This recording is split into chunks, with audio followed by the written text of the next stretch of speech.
किताब के जरिए लोग इसके बारे में जान सकेंगे। का विमोचन 4 जून को माननीय विधानसभा अध्यक्ष माननीय रमन सिंह जी ने एक संक्षिप्त समारोह में उनके निवास में इनको किया गया है रायपुर में। संपूर्ण छत्तीसगढ़ का इतिहास इसमें छुपा हुआ है। 120 प्रकार के वाद्य यंत्र। ऐसे छोटे छोटे कविता वगैरह लिखती थी और फिर उसको मंच में प्रस्तुत करना। वैज्ञानिक युग में ये धीरे धीरे विलुप्त हो रही है, तो ये हमारी जड़ है जहाँ से हम निकले हैं। छत्तीसगढ़ के वाद्य संग्राहक ऋषि क्षत्रिय का नाम यूँ तो पहचान का मोहताज नहीं है। लाल आपके राजपथ से लेकर दिल्ली जनपद की परेड से लेकर के पूरे छत्तीसगढ़ में ये पहचाने जाते हैं अपने वाद्य यंत्रों के संग्रहण के लिए। और आज इनकी उपलब्धि में एक कड़ी और जुड़ गई है, वो कड़ी है किताब की। और अब तक जो वाद्य यंत्र का संग्रहण उन्होंने किया है, वो संग्रहण अब किताब के जरिए लोग इसके बारे में जान सकेंगे। छत्तीसगढ़ के लोक वाद्य यंत्र नाम की ये किताब है, शोधपरक किताब है। इसमें तमाम तरह के वाद्य यंत्र जो अब तक इनके पास में इसके बारे में पूरी जानकारी दी गई है। 40 वर्षों की ये मेहनत है। रिखी जी, किताब आपने ये प्रकाशित की है, किस तरीके की जानकारी इसमें है और कब इसका विमोचन हुआ है?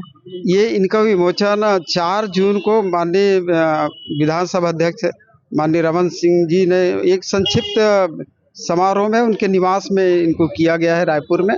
और ये सामान्य बुक नहीं है, आपको बता देना चाहता हूँ। ये शोधपरक बुक है, पूरा शोध है, शोध ग्रंथ के समान है।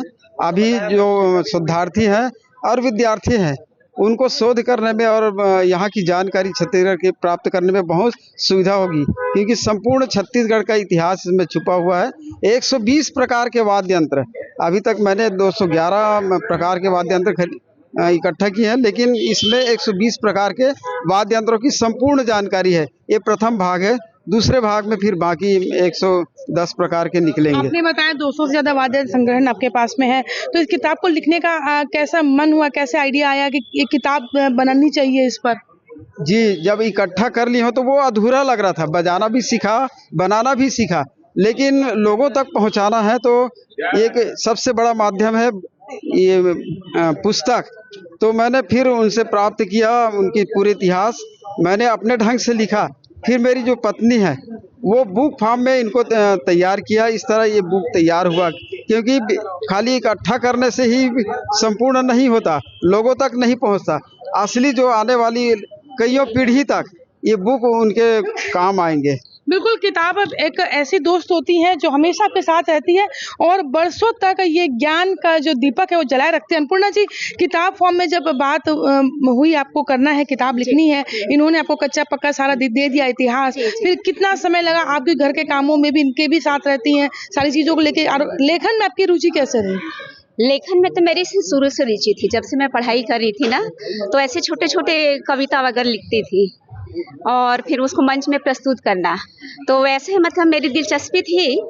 उसके बाद अब मेरा संयोग ऐसा, मेरी किस्मत ऐसी कि मेरे को जीवन साथी भी मिले, तो एक कलाकार मिले, तो वो मेरी जो प्रतिभा थी वो थोड़ा निखरती गई साथ में। अब इन्होंने लोक वाद्य के संग्रह के लिए बहुत भटके, बहुत मतलब छत्तीसगढ़ के पहाड़ों, जंगलों, गांव-गांव में घूम घूम के इकट्ठा किया। कई कई दिन तक बाहर रहते थे। अब वो लाते थे, उसकी पूरी एक एक कच्चे चीज़ों को लिख कर कैसे उसको बनाया गया, किसने बनाया, कौन से आदिवासी है, कहाँ के है, किस लिए बनाए उन लोग, क्या मनोरंजन के लिए बनाए या किसी आवश्यकता की पूर्ति के लिए या अपनी सुरक्षा के लिए, इस तरह इन्होंने पूरा लिख के ले आते थे। अब उसके बाद इन्होंने सोचा कि अब ला तो लिए है, अब ये जो हमारी धरोहर है, हमारी संस्कृति है, आज की मतलब वैज्ञानिक युग में ये धीरे धीरे विलुप्त हो रही है, तो ये हमारी जड़ है जहाँ से हम निकले हैं। तो इसे लोगों तक, हमारे आने वाली पीढ़ी तक कैसे पहुँचाना है, लोग कैसे जानकारी लेंगे, हमारे बच्चे आने वाले पीढ़ियाँ कैसे जानेगी, ये इनके दिमाग में और मेरे दिमाग में था। तो उसको हमने यही सोच के रखे कि इनके पास तो लिखा तो है ही, उसको हमने फिर एक बुक के रूप में देना तैयार किया। और ये बुक लिखने में कम से कम, अब इन्होंने बुक दे दिया मेरे को कि इसको लिखना है ऐसे करके।